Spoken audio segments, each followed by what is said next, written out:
মুক্তিযুদ্ধে ধর্ষিত প্রতিটি মেয়ের বাবার নামের জায়গায় আমার নাম লিখে দাও। ঠিকানা হবে ধানমন্ডি ৩২ নম্বর।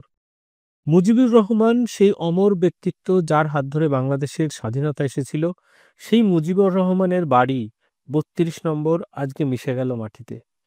ভালো হোক বা খারাপ, ইতিহাসকে অস্বীকার করার মানে নিজের শেকড়কে অস্বীকার করা।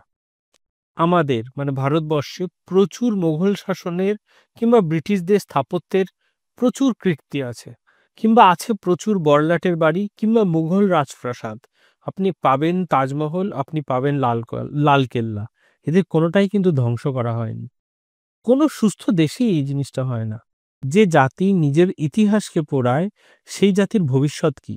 উত্তর দেবে অবশ্যই ভবিষ্যৎ। তবে প্রতিবেশী বলেই আমাদের চিন্তা হয়। এই অপ্রকৃতিস্থ পাগলের আগুনের আঁচ আমাদের গায়ে এসে না পড়ে। আমাদের জাস্ট এটাই হয়।